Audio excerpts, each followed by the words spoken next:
up, everybody? Been a while since we've done a live. Hopefully everybody's new year is going well.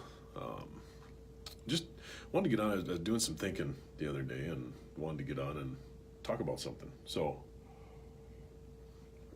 the title of this is Post Turtle. Now, before, and some of you probably know what a post turtle is. Depends on where you're from. Some of you are probably thinking Schuler's lost his ever-loving mind. You're talking about post turtles. Here's the thing. I've been watching what's going on with our elected officials, our government shutdown, some of the things that they've been voting on and doing without getting into naming stuff. Things that people are jumping on a bandwagon about that before they know the full truth about it. And those are all, to me, kind of examples of post turtles. So what is a post turtle? Well, it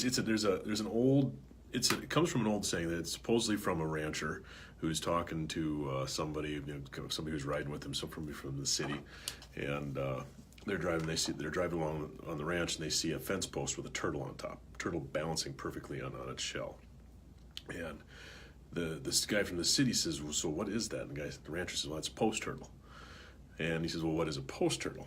He says, well, here's the thing. He has no idea how he got up there, number one. Number two, he didn't get there by himself. Number three, he dang sure don't belong up there. Number four, he doesn't know what to do while he's up there because he's out of his element. He's up in over his head, really. And number five, you just want to help the poor thing down. You just want to help get it down because it shouldn't be there. And so it's got me thinking about, as men, as people in general, are we acting like post turtles? Are we getting ourselves into situations where number one, we don't know how we got there.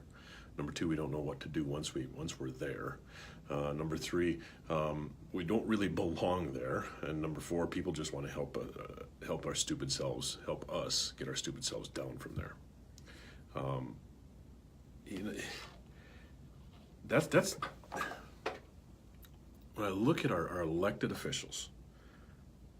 And here's the thing, I don't think they all start out that way. I don't think they all start out hoping to, or thinking that, to be acting like they act, or being swayed by special interests. I really don't. I truly believe that the majority of them get into it because they want to do something. They want to make a change. They want to make a difference, no matter what side of the aisle you're on, right?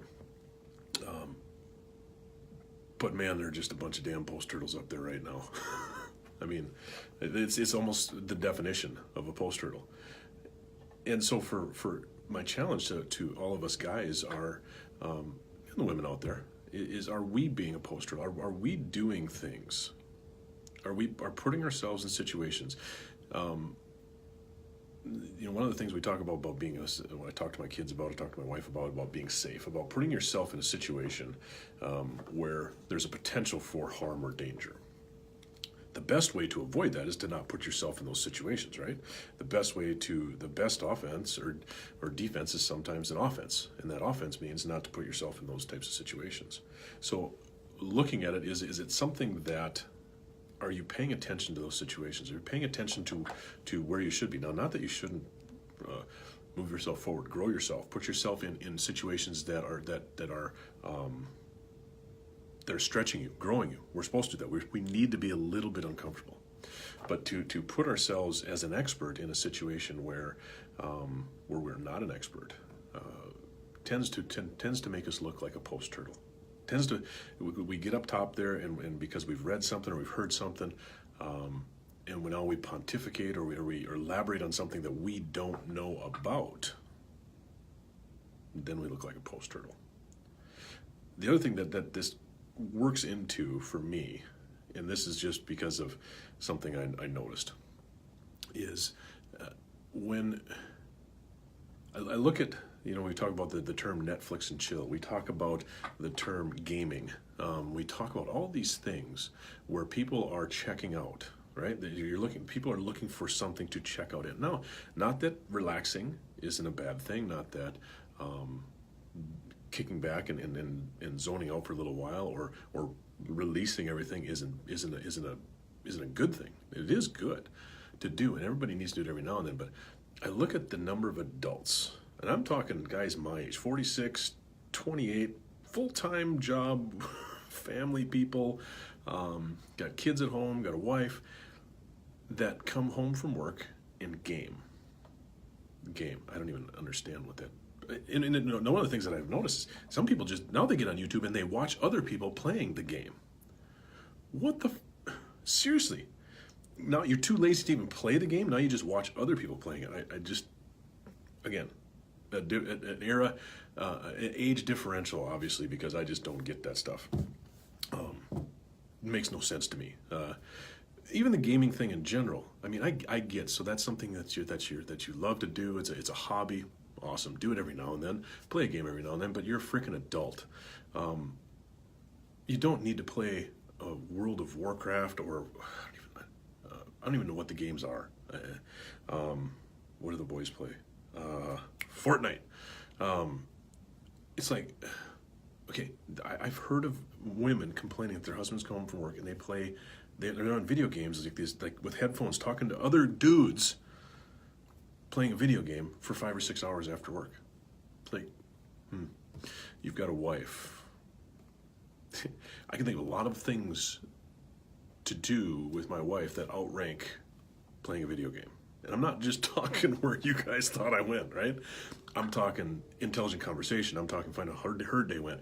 I'm talking about all these other things that are involved with being a couple, being a husband, having your kids, maybe paying attention to your kids instead of doing that. Maybe, okay, so here's I will give you this. Every now and then my kids ask me to play a video game with them. I don't play for very long, and I suck at it, and they laugh at me, and that's okay. But I'll do it because it's their thing. Now, we do have very, very strict rules about how much you can and can't play in our household, and those are adhered to. But spending time with others, if that gaming is taking you away and turning you into a true post-turtle, you got a problem. I mean, that's one of the things I look at when people say, "Oh, I have trouble with my wife, or I have trouble with my kids, or I have trouble with this, I have trouble with this, or I'm struggling here." I'm looking, okay, how much time are you spending and putting into, number one, improving yourself? And improving yourself doesn't mean playing a video game for 6 hours after work. Improving yourself means reading something that's going to increase your knowledge here, challenge you, stretch you, move you forward. That's going to help you grow. If you're a faith, spending time in the Bible, reading about it, applying those things to your life. If all these different things play a part, right? So guys, I'm going to challenge you. If you're a gamer, look at, I'm not saying you have to quit playing video games because you like playing video games. I'm saying look at how much you're playing. Look at what it's distracting you from. Look at what it's taking away from. And then, are you adding value to yourself and to your family and to those around you by improving yourself, by listening to a positive or a podcast, learning something new. I mean, learning how to sew something, learning how to forge a knife, learning how to, whatever it is, learning something new is going to stretch you and grow you. And it's going to do a lot more good than playing a video game for 6 hours.